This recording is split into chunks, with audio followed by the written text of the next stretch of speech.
Alright, we get the new character Death Trooper inbound. I have previously already made the developer's insights, which I hope you checked out. If not, I guess that's fine because you're at least here for the kit reveal.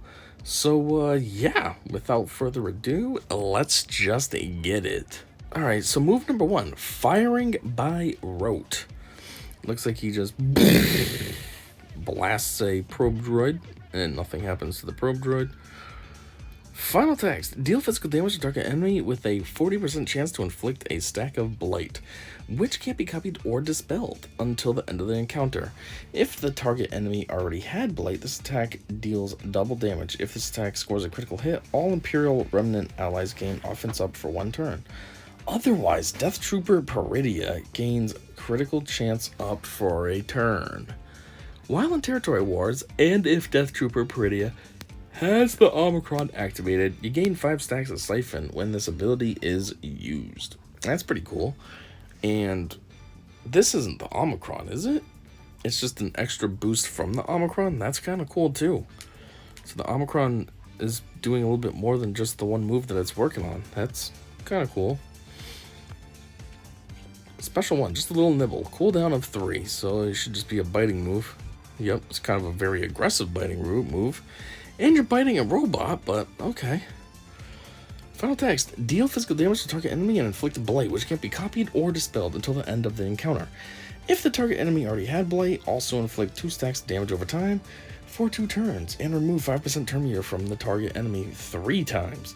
If this ability takes an enemy below 10% health, instantly defeat them.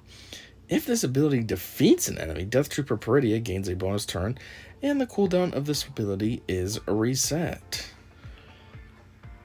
Kind of cool if it takes him below 10%. I mean, you gotta take him down pretty low, but still, just finishing the job. 10%, screw you, dead. While in Territory Wars, and if all allies are Imperial Remnant or Night Sister. At the start of battle, Death Trooper Peridea siphons critical damage from the target enemy, which can't be resisted.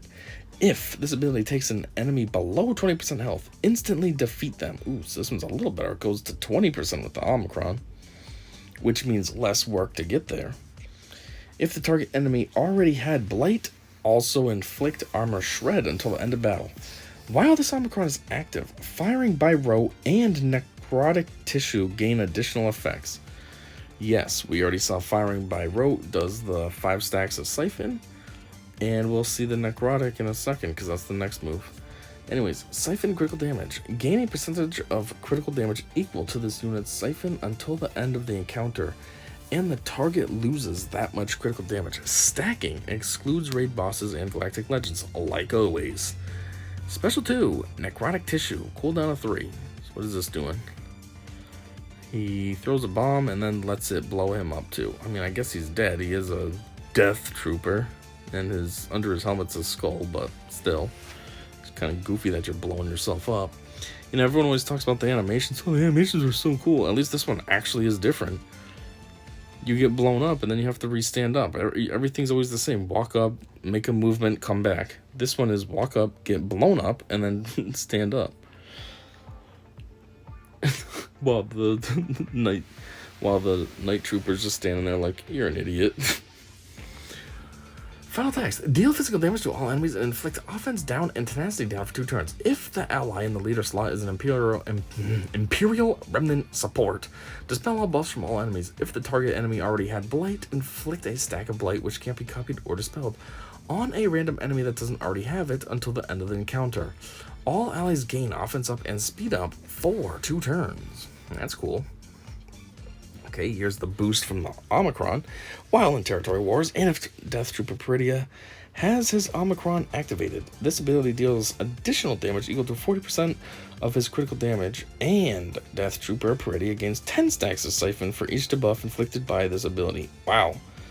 For each debuff, so if you're laying down serious debuffs, you're getting serious stacks of Siphon, which then in turn are doing, what was it again? This. Critical damage. Jeez.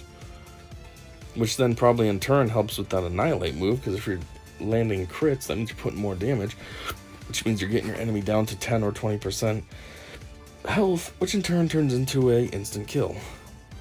Kind of cool. Anyways, a unique one in your head. In your head. Final text. Death Trooper Peridea listens to cranberries. Gains 25 speed. Imperial Remnant allies have plus 35% critical chance and offense. Night Sister allies have plus 35% max health and max protection. That's kind of cool from Night Sisters, but like, who would really put them with a Night Sister? That's goofy. You're going to just put it with Imperial Remnants. I mean, to me, that makes more sense.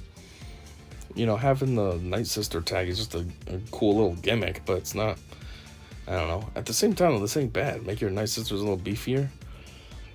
This could play in pretty well into a original Night Sister team too. Give them more health and stuff, and then add in the revives and all that. Anyways, if the ally in the leader slot is not an Imperial Remnant tank, that's very specific. Whenever an Imperial Remnant ally is dazed, stunned, shocked, or inflicted with speed down, all Imperial Remnant allies gain 15 speed, stacking max 60 for the rest of the battle. Whenever an Imperial Remnant ally is critically hit, remove 3% turn meter from all enemies. Death Trooper Peridea gains 5% turn meter stacking for each stack of blight inflicted on an enemy. So if you can get a decent amount of blight going, that's a decent amount of turn meter going, which makes this guy just keep going.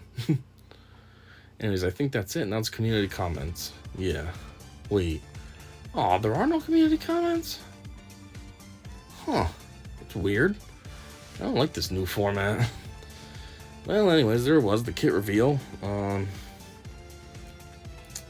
You know, the Omicron's unique, and that special 2 is kind of cool, how the animation is. Overall, I mean, this is a marquee character, and it does feel very marquee-ish. It doesn't have anything that's really standing out that's like, oh, wow, that's super good. I'm not saying the character sounds terrible. I'm just saying it sounds pretty mid. But, yeah, I guess we'll see when it comes in the game. I mean, it's a Relic 7 requirement for GL Ahsoka, so hopefully it's good.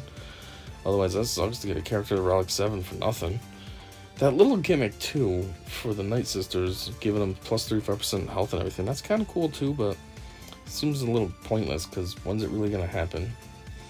I don't know. Anyways, I guess that's all I got, so thanks for checking this out, and until next time, I said see ya.